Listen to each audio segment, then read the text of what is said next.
Star Wars 7x7, episode 1759. Today, part 2 of our 2-part episode where we are covering details about the Rise of Skywalker trailer that nobody is talking about or that people are talking about entirely incorrectly.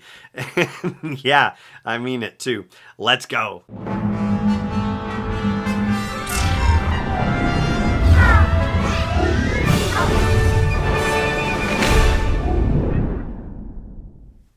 Hey Rebel Razzer, I'm Alan Voivod and this is Star Wars 7x7. Alright, so yesterday we talked a lot about the scenes on that desert planet, and today we're going to be talking about scenes that don't take place on that desert planet. For a start, let's talk about Kylo Ren and his fight through the forest. One thing that I have not seen mentioned anywhere is the fact that, that guy that he takes down with his lightsaber, well, his lightsaber doesn't exactly cut through the guy. You know what I mean? Like, lightsabers should be able to slice through people, but it hits this person like it's an actual physical weapon, not an energy weapon, and lifts them up in the air and drops them down. Him, her, it, however, whichever gender you want to throw at it. Yeah, it doesn't slice the person like a lightsaber should. So what does that mean? Does that mean that Kylo's lightsaber is suddenly less effective than it had been to begin with? Does it mean that this person is wearing armor that is lightsaber resistant? Like, that's kind of remarkable. And I've seen it suggested that these are resistance fighters. Well, not formally. I mean, they would have blasters. I know the resistance is, outgunned and outmanned and all that fun stuff, but they would have had blasters and not clubs and other, stick-based weapons like the people that we see fighting the First Order in this scene. But the fact that this one person seems to have lightsaber-resistant garb, well, that's pretty remarkable, and nobody has said a thing about that as far as I have ever come across. And speaking of Kylo Ren, I want to point out that whoever is repairing his helmet is not him. It's not Kylo Ren. Like, if you actually look at the hands, they're not human hands. They are dark hands and they are hairy. Yeah, it's not Kylo Ren. Someone else is putting his helmet back together.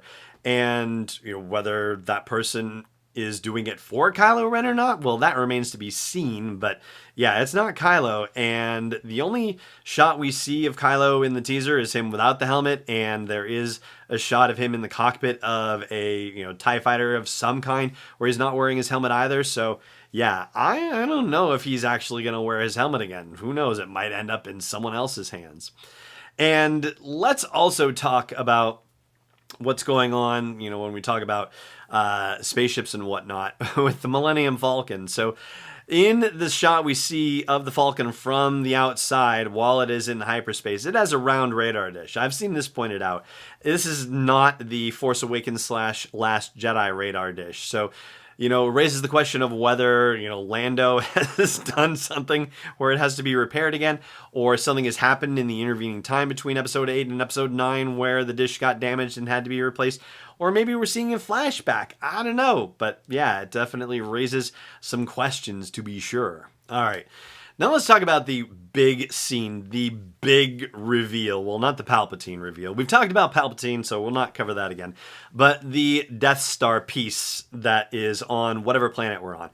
Everything I have seen, read, heard has suggested that this has to be Yavin or Endor, or Endor, period, paragraph, end of story. Well, it's not the end of the story. And here are a good couple of reasons why. First of all, as I've mentioned in previous episodes, the explosive force of the explosions of the 2 Death Stars could easily mean that wreckage from those space stations escaped their systems. So it might not even be in the Endor system or the Yavin system. I mean, we're talking about, in the case of the blowing up of the original Death Star, we're saying 34 years after the events of the original Star Wars, and 30 years after the events of Return of the Jedi. So that's a long time for a flying piece of debris to cross into a different star system, into an entirely different planetary system, and land on a planet and destroy it, okay?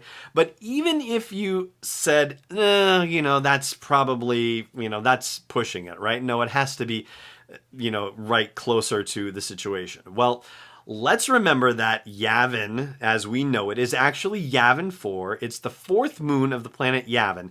There are actually 26 moons orbiting the planet Yavin. So there are 27 different possibilities for where the wreckage of the Death Star ended up that are just in the system that it was in when it was blown up, okay? And as far as Endor goes, well, what we talk about when we talk about Endor is the forest moon of Endor. So there is a planet named Endor, and that planet actually has 9 moons around it, including what we know as the forest moon of Endor. So there's multiple options in system for that Death Star wreckage to, have arrived at that aren't situations where we're going to see Ewoks. As much as I might like to see Ewoks, yeah, it doesn't necessarily have to be the case. And there's one other detail that seems to have been utterly missed about that scene where all of our friends are looking out upon the Death Star wreckage. And I'm going to talk about that after the break. Stay tuned. Hey there. If you're enjoying all the coverage that I'm bringing you from Star Wars Celebration and what I do every single day for you at Star Wars 7x7, I hope you'll consider putting something in the tip jar at patreon.com/SW7x7. $1, $3.27, $5.01 or more. Honestly, every little bit helps, and every little bit is just as exciting as every other little bit. Please consider supporting me in the work of delivering Star Wars stories and interviews to you on a daily basis at patreon.com/SW7x7. Welcome back.